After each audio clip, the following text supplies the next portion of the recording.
for this. The youth agenda came into play during these conversations, pre-sideline and post-summit. What are your thoughts? Is Africa now moving forward now that this has been done and the youth have been brought into the conversation? Well, when I look at the theatre which we have had in the past few days, looking at Macron and President William Ruto and their body language, I think William Ruto thought Trump was his role model, but he just found his icon in President Macron. I mean, the run with Eliud Kipchoge, how did that escape William Ruto? That is a perfect PR stunt that he didn't even think about.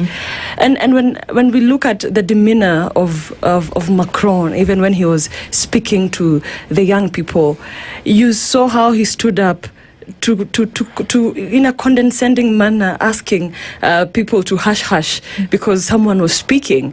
And I remember when we were in school, our teachers would, when you make noise in a class, our teachers would ask you to come to the front and say exactly what you were saying at the back. I thought that's what he would have done as a leader, and asked one of the attendees in the forum to come forward and express what it is they were trying to say from the back of the room. And what I saw from Macron is an inspiration for William Ruto, because he is described by the French people as a man who is cold-hearted. He has a personal charm. At the same time, he has an interstellar ego, and he brandishes his presidency as being he likens it to the planet Jupiter, so giving him a Jupiterian ego and bringing him to the fore. In the African continent, he believes in a top-down leadership. He takes little advice from his advisors, something we have seen before here at home, where we have William Ruto, who is only advised by Samoei, and in other occasions are advised by Ruto, in others by William. Sometimes they conflict, and that is his team or panel of advisors. And if these are the people who are coming to the young people of Kenya, this generation, an empowered generation, an educated generation, as I sit here, I can know real time what is going on in Nigeria. I can know in real time what is going on in Burkina Faso. I can know in real time what is going on in South Africa. We are a much more empowered generation. We are not in the era where we have to wait for newspapers in the morning to know what has been happening in the region.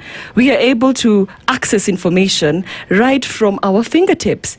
And I believe that the Kenyan government fears our mobile phones more than it fears missiles from Iran or elsewhere in any part of the world.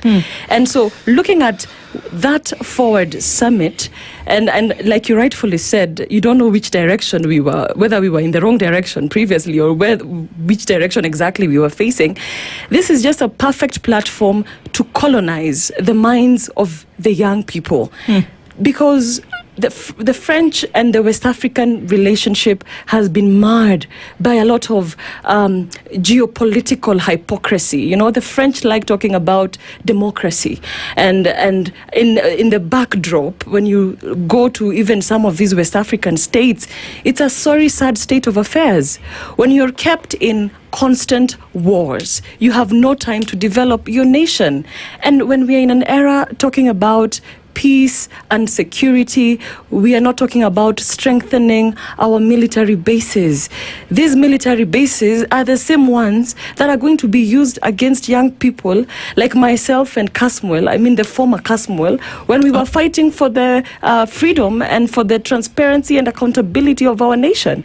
I think that this era is an era that requires more investment in energy, in education, in healthcare, not about military bases. And the West African states have seen how France has been using the narrative of countering terrorism, and that in their way gives them an avenue to penetrate into their states.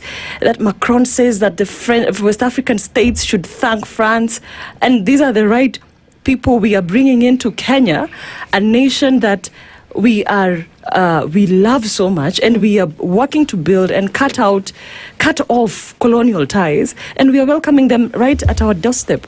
I mean, Kasmuel's lookalike Tom Mboya, if he woke up today, he would be utterly disappointed by what William Ruto is doing to our country.